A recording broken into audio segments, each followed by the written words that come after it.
Berkali-kali Malik melirik jam dinding. Rasanya waktu berjalan begitu lambat hari ini. Malik sudah tidak sabar ingin bertemu Marco dan mengambil bukti perselingkuhan Ayu. Entah apa dosa Malik di masa lalu, sampai-sampai Malik dihianati oleh dua orang sekaligus. Tiba-tiba Malik teringat lagi dengan Karin. Bagaimana kabar dia sekarang? Bodohnya Malik. Untuk apa mengkhawatirkan Karin? Dia pasti sudah bahagia bersama pria barunya. Tidak sepertinya yang menderita setelah pengkhianatan itu. Malik membuka WA lalu mengintip nomornya. Terakhir dilihat malam di mana Malik mengusirnya. Apa Karin tidak memakai nomor ini lagi? Karena penasaran, Malik mencoba menghubunginya, akan tetapi hanya suara operator yang menjawab di seberang sana. Benar, sepertinya dia sudah mengganti dengan nomor baru. Pintar sekali. Dia pasti sengaja melakukan itu karena ingin bebas bersama pria sialan itu. Sial. Malik menggebrak meja tanpa sadar. Kenapa aku terus saja memikirkannya? Malik menoleh saat mendengar suara Ozzy seiring tepukan di bahu. Apa? Dipanggil Pak Rudi tuh, suruh menghadap ke ruangannya. Ada apa memangnya? Ozzy hanya menggedikan bahunya, lalu kembali pergi menuju meja kerjanya. Tanpa menunda lagi, Malik langsung beranjak, bangun lalu bergegas menuju ruangan Pak Rudi. Ketika masuk, Pak Rudi sudah memasang raut tidak bersahabatnya. Tidak salah lagi, kalau sudah memasang wajah menyeramkan seperti ini, pasti Malik akan terkena semprot sebentar lagi. Duduklah, ditanya dingin. Malik mengangguk lalu menarik kursi di depan mejanya dan duduk. Ada apa ya, Pak? Tanpa menjawab pertanyaan, Pak Rudi meletakkan berkas di depan Malik dengan kasar hingga membuatnya sedikit terkejut. Baca dan periksa dengan teliti. Setelah itu, kamu pasti tahu alasan kenapa dipanggil ke ruangan ini. Tegasnya dengan tatapan tajam. Baik, Pak. Malik mengangguk lalu membuka lembaran dalam map biru tersebut. Membuka satu persatu dan mulai menelitinya dengan seksama. Malik menatap ragu dan takut setelah mengetahui maksud dari Pak Rudi. Bagaimana? Sudah paham kenapa kamu dipanggil ke sini? Sudah, Pak. Malik mengangguk, canggung. Bawa kembali laporanmu itu dan perbaiki sekarang juga. Baik, Pak. Maaf. Malik segera beranjak dari kursi. Tunggu, Malik. Suara Briton itu membuat Malik yang baru hendak berbalik jadi urung. Tolong fokus dengan kerjaanmu. Sudah 2 kali kamu melakukan kesalahan fatal dalam laporan keuangan. Masalah apapun yang kamu hadapi di rumah, jangan dibawa ke kantor. Mengerti? Mengerti, Pak. Permisi. Malik membungkuk sedikit, lalu segera bergegas keluar ruangan. Malik kembali ke meja kerja sambil menghela napas berat. Tidak biasa-biasanya Malik melakukan kesalahan fatal seperti ini. Jangan sampai terjadi yang ketiga kalinya, atau Malik akan dipecat dari perusahaan ini. Baiklah, fokus Malik, fokus. Malik bergumam untuk menyemangati diri saya sendiri, karena harus mengerjakan laporan yang salah. Malik jadi pulang terlambat setelah jam lamanya. Dengan cepat dia memacu mobil menuju tempat di mana Marco sedang menunggu. Sudah berkali-kali dia menghubungi dan menanyakan keberadaannya. Hampir saja dia pergi kalau dia tidak membujuknya memberikan sedikit waktu. Malik turun dari mobil dengan tergesa dan menutup pintunya dengan membantingnya. Melesat masuk ke dalam kafe yang suasananya cukup ramai sore hari ini. Matanya memindai ke sekeliling dan menemukan Marco melambaikan tangan di meja pojok dekat jendela. Malik tersenyum lega, lalu segera menghampirinya dan duduk. Sorry telat, harus mengerjakan laporan keuangan yang salah dulu, Mal. Oke, tak masalah. Untung saja kamu mengabariku. Jika tidak, aku mungkin sudah pergi dari tadi. Mau minum apa? Tidak perlu, langsung ke intinya saja, Mar. Pintanya tidak sabar. Marco mengangguk lalu mengambil sebuah amplop coklat dari dalam tas dan meletakkannya di depan Malik. Semua yang kamu mau ada di dalam amplop ini, termasuk foto-foto pertemuan mereka beberapa hari ini. Terima kasih banyak, Mar. Kemampuanmu memang tidak diragukan lagi, pujinya dengan senyuman. Tapi jangan lupa perjanjian kita di awal. Marco memainkan kedua alisnya. Beres, sekarang juga aku transfer ke rekeningmu, ucap Malik lalu mengeluarkan ponsel, membuka aplikasi M-Banking dan mentransfer sejumlah uang yang dengan jumlah yang lumayan. Marco tersenyum puas melihat ke layar ponselnya. Thanks bro, jangan sungkan meminta bantuanku lagi ya. Gratis, guraunya. Enak aja, sahutnya sambil tertawa kecil. Ya udah, aku pamit pulang dulu kalau begitu. Mau bareng sekalian tidak? Marco menggeleng.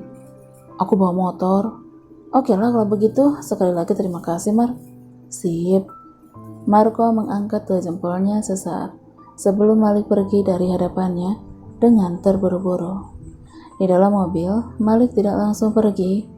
Terdiam memandangi amplop coklat itu, lalu memutuskan untuk mengeceknya. Dengan tergesa, dia membuka talinya, lalu menarik beberapa lembar bukti riwayat chat Ayu dan Aldi.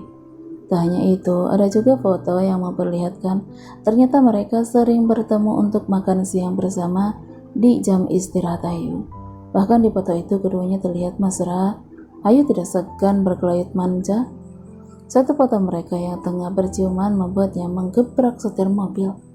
Lebih emosi lagi saat matanya menangkap riwayat chat mereka yang membahas soal menginap di hotel. Tamat riwayatmu sekarang Ayu. Tidak akan aku biarkan kamu mempermainkanku seperti ini. Geramnya lalu memasukkan gigi menginjak gas dan melesat cepat menuju rumah. Ketika Malik tiba di rumah, Papa sedang membaca koran sambil menonton televisi bersama Mama. Saat Malik bertanya keberadaan Ayu, Mama bilang dia belum pulang. Pasti dia kembali bertemu dengan si Aldi itu. Benar saja, saat Malik sedang berdiri di atas balkon kamar, Ayu pulang diantar olehnya. Dengan cepat Malik merogoh ponsel lalu mengambil foto keduanya. Malik tersenyum sinis lalu berjalan keluar kamar untuk menemuinya. Dari mana kamu jam segini baru pulang? Tanyanya sambil berjalan menuruni tangga. Ayu yang sedang berjalan menuju kamarnya pun langsung terhenti dan menoleh kepadanya. Anu mas, itu tadi ada sedikit kerjaan tambahan dari bos, jawabnya dengan gestur gelisah. Oh ya? Malik menatapnya dingin dengan kedua tangan bersedekap di dada. Serius mas, aku tidak bohong kok. Kenapa mas menatapku seperti itu? Tanyanya sembari memainkan jemari. Malik tersenyum sembari maju mendekat. Tidak apa-apa, Malik mengusap kepalanya lembut. Cepatlah mandi dan ganti baju, aku punya hadiah untukmu, ucapnya dengan senyuman semanis mungkin. Hadiah?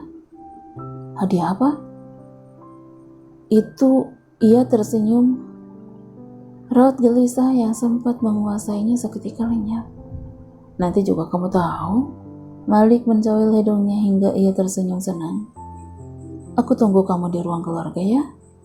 Iya mas, Ayu mengangguk antusias, lalu dengan cepat melangkah pergi menuju kamarnya. Malik tersenyum, miring melihat ia begitu bersemangat. Kamu tidak tahu saja apa yang akan aku berikan sebagai hadiah, Ayu. Senyummu itu akan lenyap seketika, sebentar lagi. Setengah jam kemudian, Ayu sudah kembali muncul dengan senyum cerianya, menghampiri Malik yang tengah ngobrol santai dengan Papa membahas pekerjaan. Tanda tiada curiga sedikit pun. Ayu langsung menjatuhkan bobot tubuhnya di samping Malik. Katanya memberikan aku hadiah, mas. Hadiah apa? Tanyanya sembari merangkul lengannya. Sabar, tunggu sebentar lagi ya. Malik tersenyum sembari mengedipkan sebelah mata membuatnya semakin senang dan semakin mengeratkan rangkulan tanpa risih dengan keberadaan kedua orang tua Malik di hadapan mereka. Memangnya tunggu apa lagi sih mas? Tanyanya setelah belasan menit telah berlalu, tapi hadiah itu tidak kunjung diterima. Tunggu, Malik tidak melanjutkan ucapan saat mendengar ucapan salam. Nah, itu mereka. Malik tersenyum lebar menatap ke arah pintu. Waalaikumsalam, sahutnya sembari berdiri. Mama? Papa?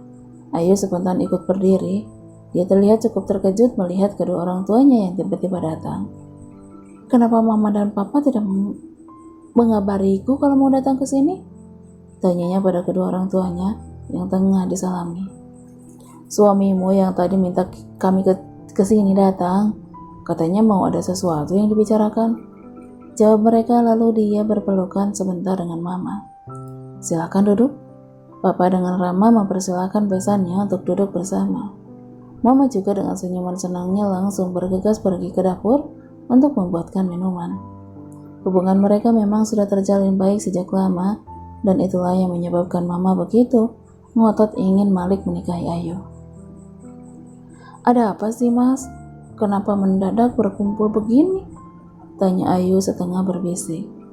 Memangnya kamu tidak senang bertemu dengan orang tuamu? Aku hanya tidak ingin kamu sedih karena merindukan mereka. Ucap Malik dengan senyuman palsu. Bener loh, Malik ini pengertian sekali denganmu. Ayo, mama dan papa juga rindu denganmu. Sejak kalian menikah, kamu belum pernah pulang lagi? Ungkap mamanya Ayu. Iya sih, Ayu tersenyum kikuk. Oh ya mas, katanya mau kasih hadiah. Mana? Ayu semakin tidak sabar. Oke, sebentar aku ambil dulu di kamar ya, ucap Malik sembari beranjak bangun lalu berlalu pergi. Jangan lama-lama ya mas, serunya saat Malik sudah berjalan menjauh. Mendengar itu Malik hanya tersenyum miring sembari terus melangkah lebar menuju kamar. Tunggu saja Ayu, sebentar lagi keceriaanmu akan berganti dengan air mata. Dengan senyuman sinis Malik menghampiri mereka yang tengah fokus menatap layar televisi. Semula Malik mendengar mereka semua sempat tertawa-tawa bahagia. Namun sekarang mereka terlihat serius mengamati berita. Ada apa ma? Serius sekali nontonnya? Tanyanya lalu kembali mengambil posisi duduk di samping Ayu yang juga serius menyaksikan berita. Itu Malik, sore tadi ada kapal yang terbakar lalu karam di perairan. Mau tidak mau Malik ikut fokus lalu menambah volume televisi tersebut. Tim Basarnas masih sedang berusaha mengevakuasi korban selamat. Diberitakan jika kapal tersebut berlayar dari Tanjung Priuk menuju Pulau Bangka dengan membawa penumpang berlebih. Diketahui jika 230 orang selamat, 32 orang tewas, dan 17 orang dinyatakan hilang dan masih dilakukan pencarian. Kasihan ya, pasti mereka shock dengan kejadian ini, komentar Mama Karin. Iya benar, apalagi untuk keluarga yang kabarnya korbannya belum ditemukan keberadaannya, sambung Mama. Oh ya, katanya ada yang mau dibicarakan oleh Malik. Ada apa nak? Tanya Bapak Karin. Iya Pak. Malik mematikan televisi lalu menatap satu persatu orang yang ada di sana. Ada apa sih mas? Kamu terlihat serius begitu? Cicit Ayu. Memang ini serius Ayu? Kalau tidak serius, untuk apa aku memanggil kedua orang tuamu? Ucap Malik santai. Mana hadiahnya mas? Katanya mau ambil hadiah tadi. Ayu mengadakan tangannya kepada Malik. Malik tersenyum lalu mengambil amplop coklat yang tadi sempat diletakkan di meja, kemudian memberikannya kepada Ayu. Apa ini mas? Kok amplop? Ayu membolak-balik menatap bingung amplop di tangannya. Itu hadiahmu Ayu, bukalah, kamu pasti suka. Malik mengedipkan mata. Ayu langsung tersenyum sumringah. Wah, pasti hadiah istimewa kalau dibungkus amplop coklat begitu. Benar kan? Papanya Karin tersenyum kepada Malik. Benar Pak, istimewa sekali. Malik mengangguk dengan senyum tertahan. Mereka tidak tahu saja kalau itu berisi semua bukti kebusukan kelakuan putrinya itu. Bukalah Ayu, ayo, desak Malik karena tidak sabar ingin melihat ekspresinya. Iya mas, Ayu mengangguk lalu dengan cepat memutar tali pengikat dan merogoh ke dalam amplop tersebut. Senyum yang sedari tadi menghiasi wajahnya seketika langsung lenyap setelah dia tahu apa dia itu. Ayu terdiam mematung memandangi lembaran foto dan kertas dengan raut wajah tegang dan kedua tangannya yang sedikit gemetar. Dia melirik takut kepada Malik, lalu kembali menunduk.